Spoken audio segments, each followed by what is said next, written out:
Hi guys, this is gsnl.com and I'm here with the unboxing of a special phone, the Vivo X60 Pro. It's special for three reasons.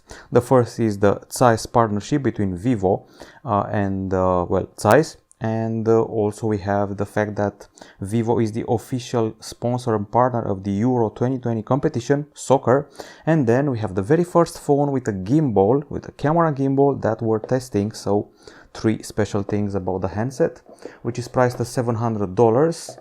It has finally reached Europe just in time for the June 11th start of the Euro 2020 soccer competition, and here we are.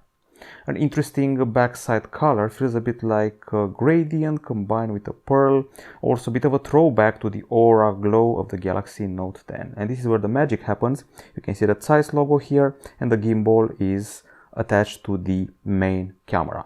It's an unboxing, so not going to share all the details. I will keep some of them for the review.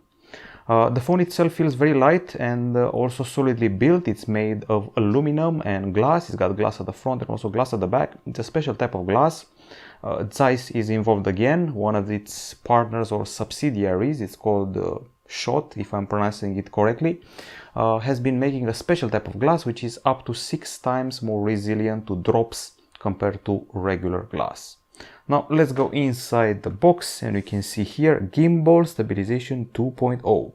Vivo has already made one gimbal phone, and now this is version 2.0, so they know what they're doing. Okay, so you're probably going to see this in the hand of many soccer players over the following weeks, as it's the official phone of the competition. Inside the box we are getting the key used to access the slots and also a manual. Plus, I would say this is a cover more than a case, a protective cover made of sturdier than usual material. And I think that's about it here. I can't see anything else. If there would be a leaflet. We go further. This is a heavier piece of the box where we find the charger, which looks pretty hefty at first sight. It has Vivo Flash Charge 2.0, it has a USB-A connector and promises up to 33 watts of charging.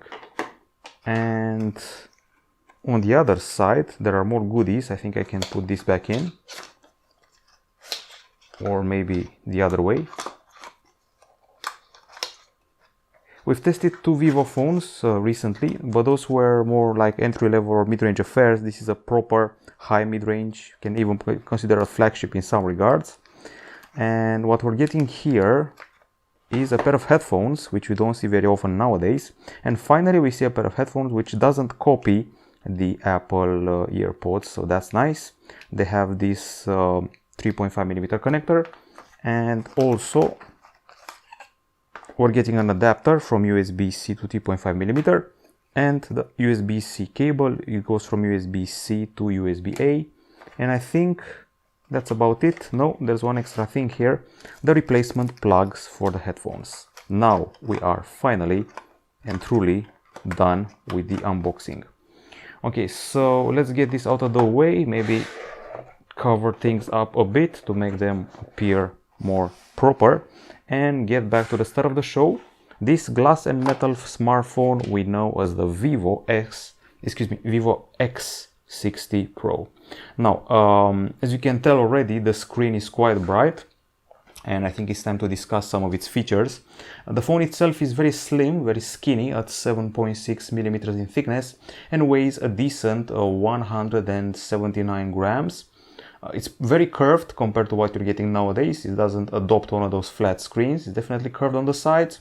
This is an AMOLED panel with a diagonal of 6.56 inches, and the resolution is Full HD+, and we're also getting 120 Hz refresh rate, which I'm pretty sure you should be able to find here somewhere. Got smart switch 60 Hz or 120 Hz. And inside the phone there's a CPU which I've played with only once so far, even though it's pretty solid. The Qualcomm Snapdragon 870, clocked pretty high, actually probably the highest clocked CPU that Qualcomm has ever put out. It's basically the Snapdragon 865 Plus, meaning that the Plus version was clocked higher and the Plus is the 870 clocked even higher. Aside from the processor, which was already seen by me on the Motorola Moto G100, it's a 7nm chip. We're also getting a generous amount of RAM, 12 gigs and 256 gigabytes of UFS 3.1 storage.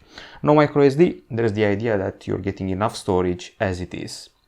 Now, aside from that, inside this slim phone, the battery has been a bit sacrificed, 4200 mAh. It doesn't go all the way.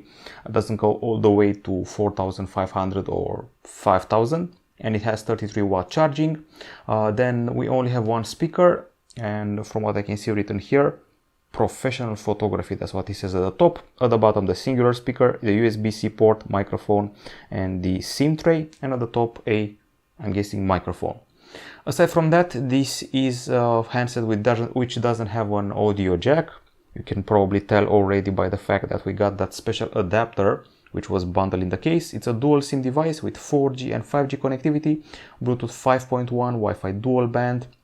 I was shocked to see that its specs list doesn't include Wi-Fi 6. Well, maybe it does, but it's not written there. There's GPS dual band and NFC, and if you want to take care of security, we got the fingerprint scanner embedded here as an optical scanner, which is embedded under the screen.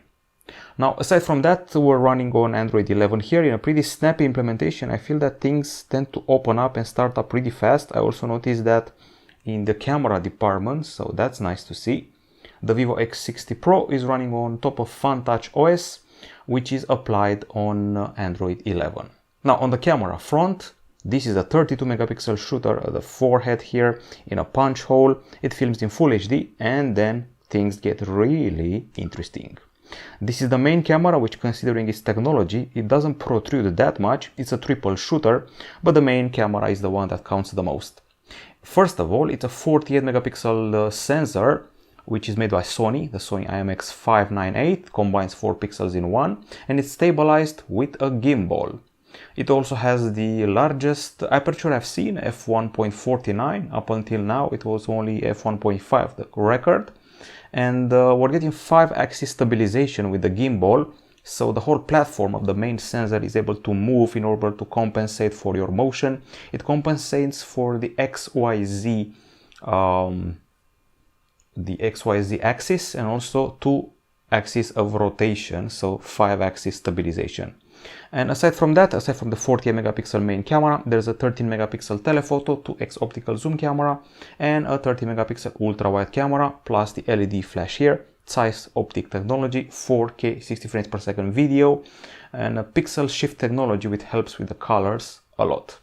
There are a lot of technical details to share, but I will skip straight to the camera interface and show you the options we have there. Be advised, there are more than one options for the stabilization.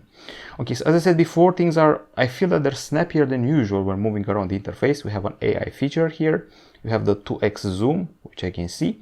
There is the video, and this is the stabilization. You got standard stabilization. You got super anti-shake, which is mind-blowing.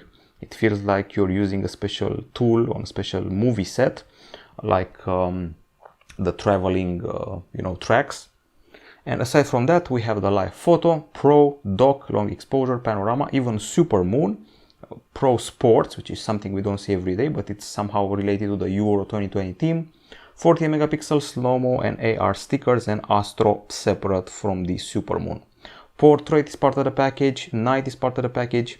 Night also includes something like panorama night, which is pretty cool.